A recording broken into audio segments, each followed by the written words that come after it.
बच्चों, आप सभी का हमारे YouTube चैनल आइडियल देव क्लासेस में स्वागत है। बच्चों, आज हम आपके लिए एडगेट अभ्यास पुस्तिका के अंतर्गत विषय गणित लेके आए हैं, जो कक्षा 5वीं के लिए है। और आपकी इस एडगेट अभ्यास पुस्तिका के संपूर्ण और सरल एवं सटीक हल आपको इस वीडियो के माध्यम से बताएंगे। और इस पुस्तक को मध्य प्रदेश राज्य शिक्षा केंद्र भोपाल द्वारा सत्र 2022-23 के लिए बनाया गया है। चलिए देखते हैं हम पार्ट 1 मछली उछली। कौन सा पार्ट पढ़ेंगे हम आज? किस पार्ट के सवाल करेंगे? पार्ट 1 मछली उछली। चलिए इसका प्रश्न नंबर 1 देखते हैं। प्रश्न नंबर 1 क्या कह रहा है, पढ़िए। 1 लाख को अंकों में लिखिए। आपको 1 लाख को अंकों में लिखना है, तो आपको ये मालूम होना चाहिए कि 1 लाख में कितने शून्य होते हैं। 1 के साथ आप 5 शून्य लगा दीजिए, तो आपका क्या बन जाएगा, वह 1 लाख। तो 1 लिखिए और उसके बाद कितने शून्य लगा दीजिए, 5 शून्य। कितना बन गया, 1 लाख। यदि आप 1 के साथ 1 शून्य लगाते हैं तो क्या बन जाएगा, 10। 2 शून्य लगाए तो कितना हो गया, 100। 3 शून्य लगाए तो 1000, और 4 शून्य लगाए तो 10,000, और 5 शून्य लगाए तो कितना हो जाएगा, 1 लाख। तो आपको 1 के साथ 5 शून्य लगा दीजिए तो क्या बन जाएगा, 1 लाख। तो इस प्रकार से आप 1 लाख लिख सकते हैं। नेक्स्ट अगला क्वेश्चन देखिए, क्वेश्चन नंबर ब। 1 करोड़ की संख्या में कितने शून्य होते हैं? आपसे पूछा गया है कि 1 करोड़ में कितने शून्य होते हैं। तो चलिए हम बता देते हैं आपको। यहाँ पे 1 करोड़ की संख्या में 7 शून्य होते हैं। कितने शून्य होते हैं, 7 शून्य। क्योंकि आपके 1 लाख में कितने शून्य होते हैं, 5 शून्य।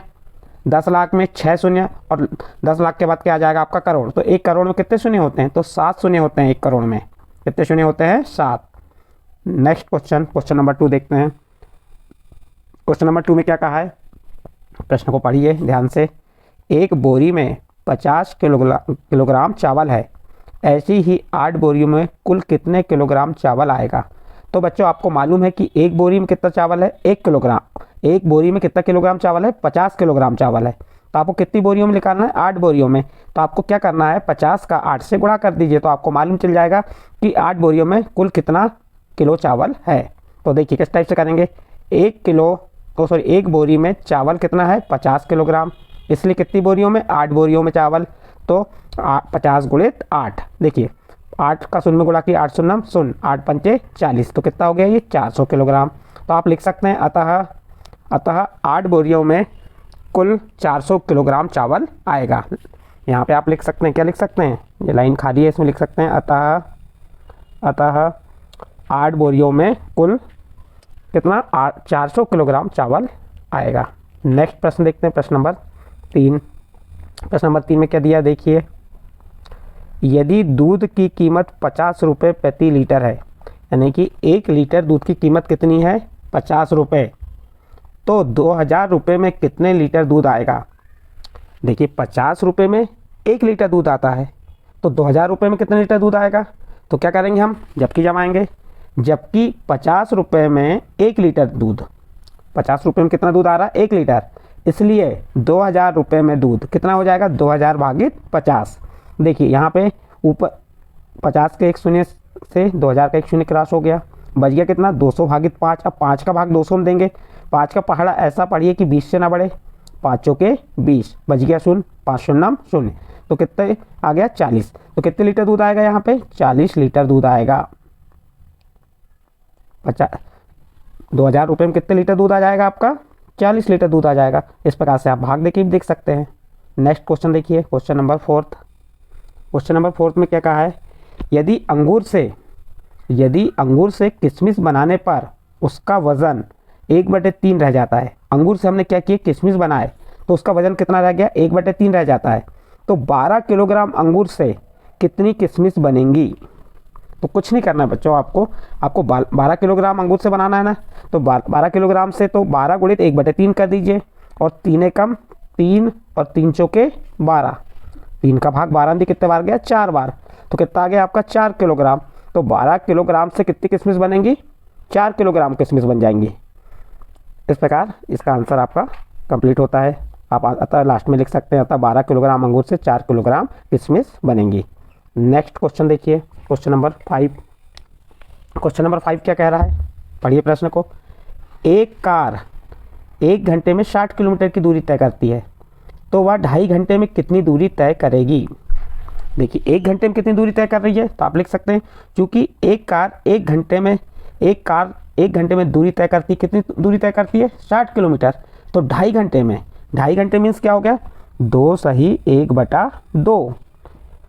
तो देखिए यहाँ पे आप मौखिक भी निकाल सकते हैं। 1 घंटे में 60 किलोमीटर, तो 2 घंटे में कितनी हो गई 120, और 2.5 घंटे में तो आधा घंटे में कितना हो जाएगा 30, 120 में 30 जोड़े तो 150 किलोमीटर।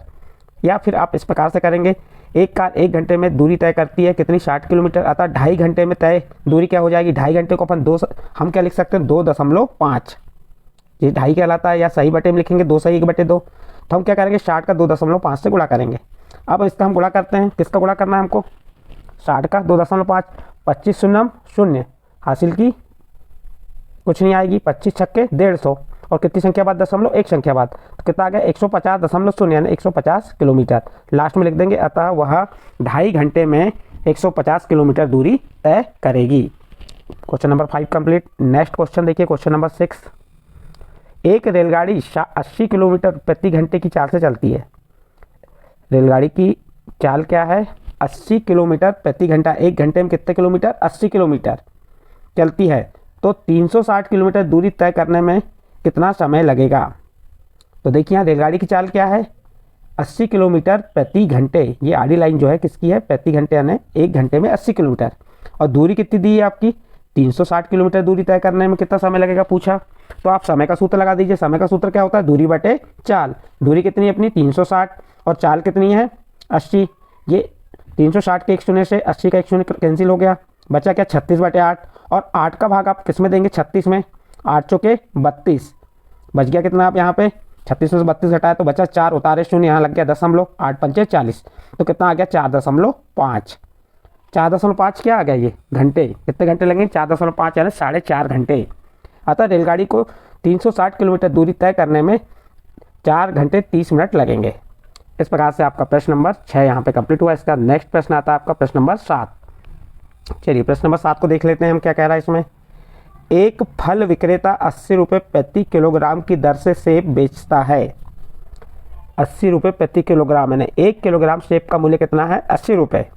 तो 12 किलोग्राम सेब बेचने पर उसे कुल कितने रुपए मिलेंगे। जब हमें मालूम है कि 1 किलोग्राम सेब का मूल्य क्या है 80 रुपये, इसलिए कितने 12 किलोग्राम सेब का मूल्य, तो 80 गुणित 12 करेंगे, 12 शून्य शून्य और 12 अट्ठे 96, कितना आ गया 960 रुपये, यानी 12 किलोग्राम सेब का मूल्य क्या हो जाएगा 960 रुपये। इस प्रकार से लिख सकते हैं हम, अतः 12 किलोग्राम सेब बेचने पर उसे कुल 960 रुपये मिलेंगे। क्वेश्चन नंबर 7 यहाँ पे कंप्लीट हुआ। इसके बाद नेक्स्ट क्वेश्चन है क्वेश्चन नंबर 8। क्वेश्चन नंबर 8 में क्या कह रहा है पढ़िए उसे ध्यान से। एक व्यक्ति ने मोटरसाइकिल खरीदने के लिए बैंक से 65,000 रुपये का कर्ज लिया।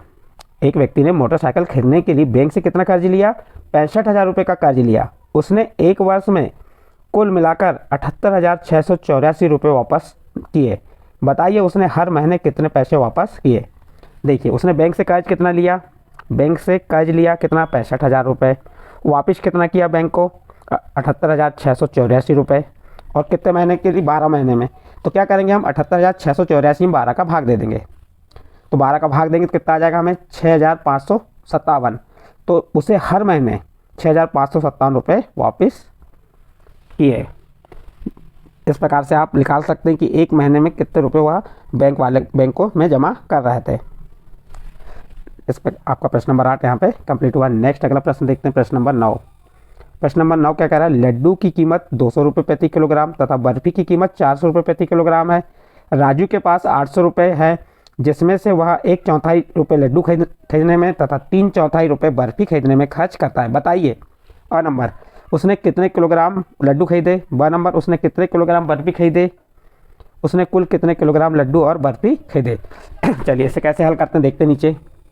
अ नंबर देखिए इसमें क्या कह रहा था वो, लड्डू का मूल्य क्या है, लड्डू की कीमत 200 रुपये प्रति किलोग्राम है, तो लड्डू का मूल्य क्या हो गया 200 रुपये प्रति किलोग्राम। तो लड्डू खरीदे कितने उसने 1/4, 1/4 मीन्स क्या हुआ 1/4, और क्या उसके पास रुपये कुल कितने हैं 800 रुपये थे। 800 रुपये में से उसने 1/4 भाग क्या खरीद लिया लड्डू खरीदा, तो कितने रुपये का लड्डू खरीद लिया उसने, तो 800 गुणित 1/4, 4 का भाग 800 में कितने बार जाएगा 4 दूनी 8, 400 200 रुपये। लड्डू खरीदे कितने के 200 रुपये के, अतः 200 रुपये में 1 किलोग्राम लड्डू खरीदे।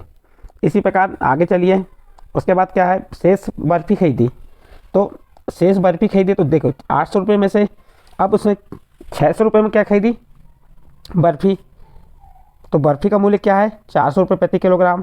तो 600 भागित क्या हो जाएगा 400। अभी 600 कहाँ से आया आपका? देखिए आपके पास, उसके पास कितने रुपए थे 800 रुपये थे।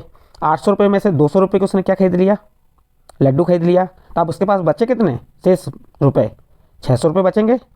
अब 600 रुपये में बर्फ़ी का मूल्य क्या है 400 रुपये। तो अब 600 भागित क्या हो जाएगा 400, 2 शून्य से 2 शून्य, 4 का भाग 6 में दिए तो क्या आ गया 1.5। तो 1.5 किलोग्राम उसने क्या खरीदी, बर्फ़ी खरीदी। अब तीसरा क्या कह रहा है, उसने कुल कितने किलोग्राम लड्डू एवं बर्फ़ी खरीदे।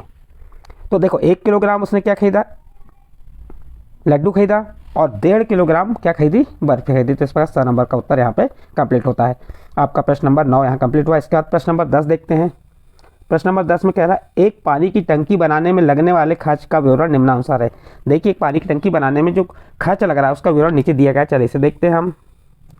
सबसे पहले क्या दिया है इसमें, ध्यान दीजिए। ईंट, मात्रा कितनी ईंटें लगी 500, कीमत क्या है 1200 रुपये। तो कुल कीमत क्या हो जाएगी, कुल कीमत क्या हो जाएगी इसकी बताइए यहाँ पे, 600 रुपये हो गई, क्योंकि मात्रा क्या है उसकी 500 रुपये है, और 1200 रुपये क्या है उसके प्रति हज़ार। 1000 ईंट का मूल्य क्या है 1200 रुपये, और यहाँ पे कितनी ईंटें हैं 500 ईंटें हैं, यानी कि आधी ईंटें। तो जब 1000 ईंटों का मूल्य कितना है 1200 रुपये, तो 500 ईंटों का मूल्य क्या हो जाएगा 600 रुपये। इसी प्रकार सीमेंट 7 बोरी लगी और उसकी कीमत क्या है 325 रुपये प्रति बोरी। एक बोरी का मूल्य कितना है 325 रुपये। तो 7 बोरी का मूल्य क्या हो जाएगा, तो हम क्या करेंगे 325 में किसका गुणा कर देंगे 7 का। तो 7 माना 35 की 5, हासिल का 3, 7 दूनी 14, 14 में 3 जोड़े तो 17 की 7, हासिल का 1, और 7 21 और 1 22। तो इस प्रकार कितने रुपये की हो जाएंगी कुल कीमत, 7 बोरियों की कुल कीमत क्या होगी 2275 रुपये। रेत एक ट्राली 5500 रुपये प्रति ट्राली। तो एक ट्राली का मूल्य 5500 रुपये है, तो एक ही ट्राली का कुल कीमत क्या हो जाएगी 5500 रुपये। इसी प्रकार सरिया छड़ जो होती लोहे की वो 40 किलोग्राम लगी, और 1 किलोग्राम का मूल्य क्या है 45 रुपये। तो 40 किलोग्राम की क्या हो जाएगा 1800 रुपये। कैसे 1800 रुपये आया, हमने 40 का गुणा 45 से कर दिए, तो कितना आ गया 1800 रुपये। मजदूरी, कुल मजदूरी कीमत 15000 रुपये, और कुल कीमत भी क्या आ गई 15000 रुपये। तो इस प्रकार हमने ईंट, सीमेंट, रेत, सरिया और मजदूरी इनकी कुल कीमत निकाल ली है। फिर नीचे प्रश्न में क्या दिया है उसको पढ़ लेते हैं। कुल पानी की टंकी बनाने में लगा खर्च। अब पानी की टंकी बनाने में कुल खर्च कितना लगा वह देख लेते हैं। ईंट में कितना लगा था हमें 600 रुपये, ईंट के बाद सीमेंट में 2275 रुपये, और रेत में 5500, उसके बाद सरिया में कितने 1800 रुपये, और 15000 रुपये क्या लग गई हमें मजदूरी। जब इन सबको हम जोड़ेंगे तो कितना आ जाएगा 25775 रुपये। यानी एक पानी की टंकी बनाने में कुल खर्च कितना आ रहा है 25775 रुपये। आप इसको आड़ा भी जोड़ सकते हैं, ऐसा खड़ा भी जोड़ सकते हैं। देखिए इसको जोड़ के 0 0 0 5 0 5 आ गया, यहाँ 7 आ जाएगा, 8 5 13, 14 15, 15 और 6 21 की, एक हासिल की 2, ये 5 में 2 को जोड़े 7, 7 और 1 8, 8 5 13, और 14 15 की 5, हासिल का 1, और इस 1 में 1 जोड़े तो कितना आ गया 2। इस प्रकार कितना आ गया आपका 25175 रुपये। एक पानी की टंकी बनाने में लगा कुल खर्च 25175 रुपये। इस प्रकार आपका प्रश्न नंबर 10 यहाँ पे कंप्लीट होता है। इस प्रश्न के साथ आपका पार्ट एक मछली उछली कंप्लीट होता है। यदि बच्चों इसके जो प्रश्नों के हल जो बताया आपको, या जो सवाल समझा है, ये सवाल आपके समझ आए हों तो आप हमारे चैनल आइडियल देव क्लास से सब्सक्राइब कीजिए, लाइक कीजिए एवं अन्य ग्रुप में शेयर जरूर कीजिए।